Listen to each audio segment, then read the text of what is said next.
Hello guys, welcome to the new episode of my channel. আমি সঞ্জীব তোমাদের সাথে।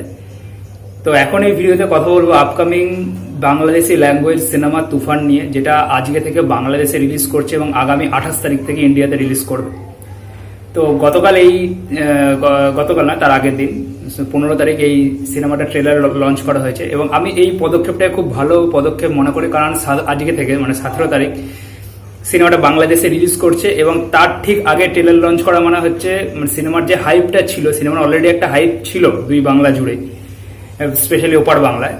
তো এই ট্রেলারটা লঞ্চ করার ফলে এই হাইপটা কিন্তু আরো দ্বিগুণ হয়েছে। ঠিক আছে, যদিও পার্সোনালি আমাকে যদি বলেন ট্রেলারটা আমার কেমন লেগেছে, তাহলে আমি বলবো আমি ট্রেলারের থেকে টিজারটাকে একটু এগিয়ে রাখবো বেশি। ট্রেলারটা আমার অ্যাভারেজ টু গুড লেগেছে, আমার তার থেকে টিজারটা বেশি ভালো লেগেছে। কারণ দেখুন, টিজারের কাটিংটা দারুণ ছিল, স্পেশালি টিজারের শেষের দিকে চঞ্চল চৌধুরী যে ডায়লগটা, যে খুব ভয় পাইছিল তুফান, ওই ডায়লগটা থেকে এইখানে যে চঞ্চল চৌধুরী যে ডায়লগটা, যেটা একবার সুযোগ পেলে তুফানকে একদম খেয়ে নেব, এই ডায়লগটা কিন্তু আমার খুব একটা ভালো লাগলো না। আমার তার থেকে মনে হলো এই যে লাস্ট মানে তুফান যে ইয়েটা এলো, মানে লেখাটা এলো, যে তুফান নামটা যে পড়ার পরে যে সিনটা দেখালো চঞ্চল চৌধুরী, ওখানে ওই সিনটা না দেখে যদি ওখানে ওই তুফান বন্দুকের সিনটা যদি দেখাতো, যে গুলি মারছে বড় বন্দুকটা দিয়ে, তাহলে আমার মনে হলো ট্রেলারটা হাইপটা আরো বেশি বাড়তো, ট্রেলারটা আরো বেশি বেটার হতো বলে আমার মনে হয়।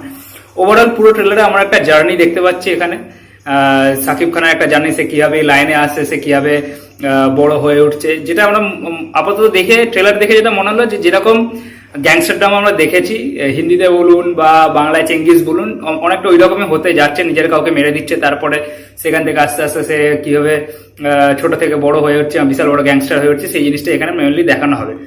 তো আলাদা করে বলার কিছু নেই, তবে আমি একটা জিনিস প্রথম থেকে যেটা বলেছি, যে এর সিনেমাটোগ্রাফি দারুণ হয়েছে, ক্যামেরার কাজ দারুণ হয়েছে, আর মেনলি যেটা সাকিব খানকে দুর্দান্ত লাগছে।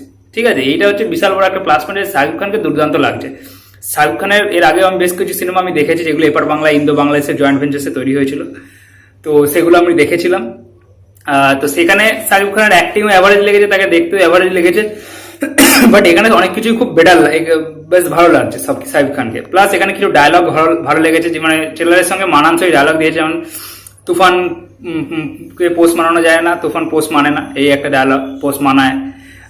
চঞ্চল চৌধুরীর যে ডায়লগ গুলো আছে, বা প্রথমে যে যে ডায়লগটা দিয়ে যে ট্রেলারটা শুরু হচ্ছে, যে তুফান যেটা হতে চেয়েছিল সেটাই হয়েছে, সে মানুষও নয়, আবার সে পশু নয়, সে রাক্ষস, এই ডায়লগগুলো বেশ ভালো লাগে। ঠিক আছে, বা তুফান ন্যাশনাল লেভেলে খেলবে, এইসব জিনিসগুলো ডায়লগগুলো ভালো লাগছে। ওভারঅল আমার এটা অ্যাভারেজ লেগেছে, তবে আমি টিজারটাকে এগিয়ে রাখবো অবশ্যই। ঠিক আছে, এবার মেন যে বিষয়টা নিয়ে কথা বলতে চাই, দেখুন একটা বাংলাদেশি সিনেমা আসছে, সেটা এসভিএফ, এবার বাংলার এসভিএফ এটার সঙ্গে যুক্ত আছে, মিমি চক্রবর্তী এবার বাংলার অভিনেত্রী এটার সঙ্গে কাজ করছে, খুব ভালো কথা। সিনেমার ট্রেলার, টিজার বা গান যেগুলো এসেছে, সেগুলো সত্যি খুব হাইপ তৈরি করেছে সিনেমাটা নিয়ে। এবার বাংলার মোটামুটি যারা ফিল্ম নিয়ে মোটামুটি চর্চা করে, তাদের মধ্যে একটা হাইপ আছে অবশ্যই, ওপর বাংলাতে ভালো হাইপ আছে সিনেমাটা নিয়ে। আপাতত যাই, প্যান ইন্ডিয়াতেও রিলিজ করবে আশা করছি সিনেমাটা। But the main fact is যে এটা কিন্তু একটা বাংলাদেশি সিনেমা। ঠিক আছে, এটা কিন্তু কখনোই একটা Indo Bangladesh joint venture cinema নয়, এটা একটা বাংলাদেশি সিনেমা। এসভিএফ ওখানে গিয়ে টাকা লাগিয়েছে, তারা এপার বাংলায় সিনেমাটাকে রিলিজ দেবে। বাট আমি রিসেন্ট টাইমে দেখছি যে আমাদের এপার বাংলার অনেক আপনার যে সোশ্যাল যেখানে সাইটে যে লেখালেখি হয়, সেখানে বা বিভিন্ন ইউটিউব যারা মুভি রিভিউ কমিউনিটি হয়, তারা দেখছি এই সিনেমাটা নিয়ে একটা এক্সট্রাই হাইপ তৈরি করে নিচ্ছে। এবং অনেক সময় আমি দেখছি যে এই সিনেমাটার হাইপটাকে তারা বিল্ড আপ করার জন্য, এই মানে সাকিব খানের যে একটা বাংলাদেশে হিউজ ফ্যান বেস আছে, সেই ফ্যান বেসটাকে ক্যাপচার করার জন্য তারা অনেক সময় দেখছি এপার বাংলার সিনেমাকে ছোট করছে, এপার বাংলার অ্যাক্টারদের ছোট করছে। আমি এই জিনিসটা ঠিক বুঝতে পারছি না। অনেক ভিডিওতে দেখছি, প্রতিটা ভিডিওতে লেখা পড়ছে যে সাকিব খান এই রেকর্ড, সাকিব খানের তুমুল রেকর্ড। যারা একটা সময় দেখতাম দেবজিৎকে নিয়ে প্রচুর ভিডিও বানাতো, ওরকমই দেবজিতের ফ্যান কাটারিং এর চেষ্টা করতো, আজকে তারা হঠাৎ করে দেখছি যে সাকিব খানের ফ্যান কাটারিং হওয়ার চেষ্টা করছে দেবজিৎকে ছেড়ে দিয়ে। কিছু চ্যানেল আবার বড় বড় এখতিয়ার দিচ্ছে যে জিতের ফ্যানরা আমাদের খুব অপমান করছে, সেই জন্য জিতের ফ্যানদের আমি জিতকে নিয়ে আর কোনো ভিডিও বানাবো না, আমি শুধু সাকিব খানকে নিয়ে ভিডিও বানাবো। তো আমি বুঝতে পারছি না একটা বাংলাদেশি সিনেমা নিয়ে এতটা হাইপের কি দরকার। অবশ্যই দেখুন, আমি প্রথম থেকেই এই সিনেমাটার অনেক টিজার রিভিউ করেছি, ট্রেলার রিভিউ করেছি, অনেকগুলো ভিডিও বানিয়েছি। প্রত্যেকটা ভিডিওতেই বলেছি যে সিনেমাটা অবশ্যই একটা ভালো সিনেমা, প্যান ইন্ডিয়া লেভেলের সিনেমা তৈরি করেছে তারা, এবং রাওয়াল অফ হিরো সাইফ খান সবার প্রশংসা করছি। সেটা অবশ্যই সিনেমাটা আমার যদি নিজের আর্থিক সচ্ছলতা থাকে সেই সময়, তাহলে সিনেমাটা অবশ্যই 27 তারিখ রিলিজ হওয়ার পর আমি দেখতেও যাবো, এটাতে কোনো সন্দেহ নেই। কিন্তু তা বলে আমাদের বাংলা সিনেমাকে ছোট করা, বাংলা সিনেমা খারাপ, বাংলার অ্যাক্টরদের শাহরুখ খানের মতো পপুলারিটি নেই, এই জিনিসগুলো বিভিন্ন সোশ্যাল সাইটেও দেখলাম, ফেসবুকের বিভিন্ন পেজে এই ধরনের লেখালেখি হচ্ছে। তো এই জিনিসটার কারণ আমি বুঝতে পারছি না। দেখুন, এটা যদি আমি ভাবতাম একটা Indo Bangladesh joint venture cinema হচ্ছে, তাহলে আমি ভাবতাম হ্যাঁ এটাতে আমাদের টলিউড ইন্ডাস্ট্রির হাত রয়েছে, এই সিনেমা যদি প্যান ইন্ডিয়া লেভেলে সাকসেসফুল হয় তাহলে অবশ্যই আমাদের বাংলা ইন্ডাস্ট্রির জন্য ভালো হবে। বাট এটা কিন্তু সেরকম কি একটা বাংলাদেশি সিনেমাই হচ্ছে। যাদের আমার কথা বিশ্বাস হচ্ছে না তারা গিয়ে অবশ্যই গুগলে চেক করে নিন, ওখানে কখনো এটা লেখা থাকবে না যে Indo Bangladesh joint ventures movie, ওখানে লেখা থাকবে এটা বাংলাদেশের movie. Indo Bangladesh joint ventures movie কোনগুলো? যেমন মিঠুন চক্রবর্তীর অন্যায় অবিচার, যেটা ইন্দো বঙ্গ জয়েন্ট ভেঞ্চার্স এর মুভি ছিল, যেটা সুপারহিট হয়েছিল, যেটার ফলে লাভ হয়েছিল দুই বাংলারই। আই থিঙ্ক ওমের একটা সিনেমা আছে অগ্নি বলে, ওটা ইন্দো বাংলাদেশ জয়েন্ট ভেঞ্চার্স এর সিনেমা ছিল, যদি সেটা বাংলাদেশে ভালো চলেছিল। কিন্তু আবার যদি উল্টো দিকে আপনি দেখেন, জিতের বস টু, বচ্চন, এই টাইপের সিনেমাগুলো, এক্সেপ্ট বাদশাহ ডন, বস টু এবং বচ্চন, এইগুলো কিন্তু ইন্ডিয়ান সিনেমা ছিল, যেগুলো বাংলাদেশে রিলিজ করেছে, বাংলাদেশে ভালো বিজনেস করেছে, ঠিক আছে। ফলে লাভটা কিন্তু আমাদের এখানকার হয়েছে, বাংলাদেশের কোনো লাভ হয়নি এই সিনেমাগুলো করে, ঠিক আছে। হয়তো সেখানকার সিনেমা হল মালিকদের লাভ হয়েছে এইটুখানি জাস্ট, ঠিক আছে, কিন্তু এমনি কোনো এক্সেপশন লাভ হয়নি। কিন্তু ইন্ডাস্ট্রির কোনো যে বিশাল নাম হলো এই সিনেমাটা হিট হওয়ার পরে, এরকম কিছু হয়নি কিন্তু। বাট বাদশাহ ডন, যেটা দুটো জায়গাতেই ভালো কাজ করেছে, এটা একটা জয়েন্ট ভেঞ্চার্স এর মুভি ছিল, এটা দুটো জায়গাতেই কিন্তু ভালোভাবে ওয়ার্ক করেছে। তো এইটা হচ্ছে জয়েন্ট ভেঞ্চার্সের সফলতা, দুটো জায়গাতেই ভালো কাজ করবে, এই ফলে আমাদের প্রোডাকশনের লাভ হবে, এর ফলে আমাদের ইন্ডাস্ট্রির নাম হবে, ফলে পরবর্তী যখন ইন্ডাস্ট্রিতে কোনো একটা সিনেমা আছে সেগুলো পপুলারিটি পাবে। কিন্তু এক্ষেত্রে তো সেসব কিছুই হচ্ছে না। তো সেই জায়গায় এই সিনেমাটা নিয়ে একটা এক্সট্রা বাড়াবাড়ি দেখছি আমি, প্লাস সাকিব খানদের ফাইনাদের একটা আলাদা মানে দেখছি যে দেবজিতের অত পপুলারিটি নেই যতটা পপুলারিটি সাকিব খানের আছে। তো এই ধরনের কথাবার্তা হচ্ছে। তো একটা জিনিস দেখুন, হয়তো যারা বাংলাদেশ থেকে আমার যদি এক দুজন যে যারা আছেন দেখেন, তাদের হয়তো খারাপ লাগতে পারে কথাটা শুনে। বাংলাদেশে সাকিব খানের একটা হিউজ ফ্যান ফলোয়িং আছে, এটাতে কোনো সন্দেহ নেই। সে বাংলাদেশের বলতে গেলে ওয়ান ম্যান ইন্ডাস্ট্রি, তার লেভেলের একটা বাংলাদেশে, মানে পপুলারিটির দিক থেকে আমি বলছি, অ্যাক্টিং এর দিক থেকে বলছি না, পপুলারিটির দিক থেকে তার লেভেলের একটা বাংলাদেশে খুব কমই আছে এখন। সেই জন্য তাকে মেগাস্টার বলা হয় Bangladesh industry, not all over. Bangladesh industry megastar বলে এটাতে কোনো অসুবিধা নেই। কিন্তু এই তুফান সিনেমাটার বাংলাদেশে খুব হাইপ আছে, এটাতেও কোনো সন্দেহ নেই।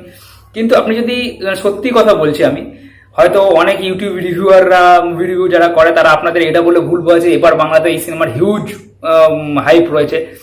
দেখুন, হাইপ একটা আছে, কারণ এবার বাংলা যেসব অডিয়েন্সরা আজকে সিনেমা সম্বন্ধে ওয়াকিবহাল, সিনেমা নিয়ে চর্চা করে, তারা অবশ্যই এই সিনেমাটা নিয়ে একটা হাইপ আছে। কিন্তু যদি আপনি মাস অডিয়েন্সের কথা বলেন, সেই অডিয়েন্সের মধ্যে কিন্তু এই সিনেমাটা নিয়ে সত্যি কথা বলছি কোনো হাইপ নেই, থাকলেও সেটা হচ্ছে 10%। বাট এইসব রিভিউয়াররা এই হাইপটাকে দেখাতে চাইছে যে হচ্ছে এই হাইপটা রয়েছে 90%, বাট এটা কিন্তু সত্যি কথা নয়। হাইপটা রয়েছে 10%।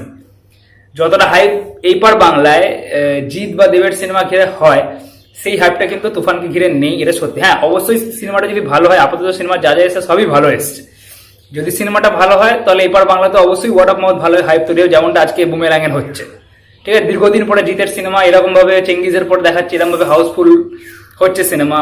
প্রতিদিন হাউসের স্টার থিয়েটার, আপনি নন্দনের মতো সিনেমা হল প্রতিদিন হাউসফুল যাচ্ছে, তো এটা খুব ভালো জিনিস, কারণ ওয়ার্ড অফ মাউথ ভালো আছে। তেমনি তুফানের ক্ষেত্রেও অবশ্যই হবে। বাট সেজন্য তুফানকে নিয়ে মানে কথা যে এই রেকর্ড করে দিল আজকে সাকিব খানের, এই তাণ্ডব ওই তাণ্ডব, এইসব কথাগুলো হচ্ছে অতি বাড়াবাড়ি। যদি সেটাই হতো যে প্রতিদিন যদি একটা করে সাকিব খান রেকর্ড করে, তাহলে আপনি গুগলে খুলুন যে রেকর্ডটা এইসব রিভিউয়াররা দিচ্ছে, এই রেকর্ডটা সত্যি হয়েছে নাকি, তাহলে গুগলে তো দেখাবে। কিছুই দেখায় না, এরা খালি ওই মানে সাকিব খানের ফ্যানাদের একটা এনগেজ করে রাখার জন্য, নিজেদের অডিয়েন্সকে এনগেজ করে রাখার জন্য একটা হাইপ তৈরি করছে একটা, ঠিক আছে। এবার এই জিনিসটা কি হচ্ছে, এই জিনিসটা কিন্তু ব্যাকফায়ার অনেক সময় করে।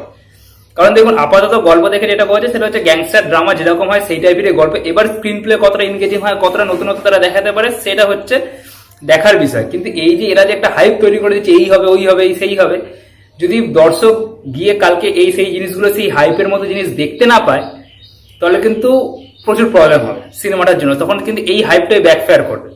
বুমেরাঙের ক্ষেত্রে কি হয়েছিল, বুমেরাঙের ক্ষেত্রে কিন্তু হাইপ অতটা ছিল না, কিন্তু দর্শক গিয়ে তার থেকে অনেক বেশি কিছু পেয়েছে সিনেমাটার মধ্যে। সেটা কমেডি বলুন, সেটা হাসি বলুন, অনেক বেশি কিছু পেয়েছে। তার ফলে দর্শক আজকে দেখতে যাচ্ছে, অপরকে সাজেস্ট করছে। কিন্তু আজকে যদি আপনি হাইপ তৈরি করে দেন, একটা বিশাল মানে লেভেলের হাইপ তৈরি করছেন, কেজিএফ লেভেলের, পুষ্পা লেভেলের হাইপ তৈরি করে দিচ্ছেন সিনেমাটা নিয়ে, কিন্তু দর্শক যখন সেটা ম্যাচ করতে না পারে, এটা স্পেশালি হয় হচ্ছে আপনার কমার্শিয়াল সিনেমার ক্ষেত্রে। আমি বারবার আপনাদের বলছি, চেঙ্গিজ বা রাবণ আমি যখন দেখতে গেছি আমার এই এক্সপিরিয়েন্সটাই হয়েছে, যে মানুষ বলে কেজিএফ এর মতো হলো না, মানুষ বলে আরবান স্পেশালি মাস অডিয়েন্স যারা খেটে খাওয়া মানুষ, তারা যখন দেখতে যাচ্ছে বলে না ভাই কেজিএফ এর মতো তো হয়নি, রাবণের মতো আপনার পুষ্পার মতো তো হয়নি।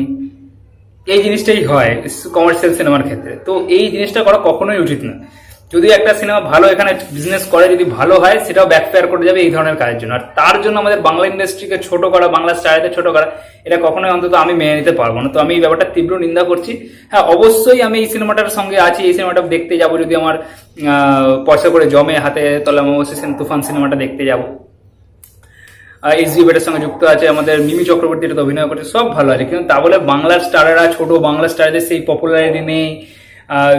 সাকিব খান এই করে দিচ্ছে, সাকিব খান ওই করে দিচ্ছে, সাকিব খান মাস সিনেমাকে ফিরিয়ে আনছে আর বাংলা, এই ধরনের কথাবার্তা বলার কোনো আমি যুক্তি খুঁজে পাই না। তো ইট ইজ ভেরি প্যাথেটিক। আমি ব্যাপারটা তীব্র নিন্দা করছি, বাট তা বলে এটা নয় কখনোই যে আমি এই সিনেমাটাকে সাপোর্ট করছি না।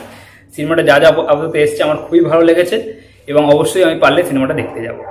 তো আপনারা, আমি যে আজকে ভিডিওটা বানালাম, যে মতামতটা আমার পেশ করলাম, এটার সঙ্গে যদি আপনারা সহমত হন অবশ্যই কমেন্ট করে জানাতে পারেন। ভিডিওটা ভালো লেগে থাকলে অবশ্যই চ্যানেলটাকে সাবস্ক্রাইব করে দেবেন এবং অবশ্যই ভিডিওটাকে লাইক করে দেবেন। Thank you.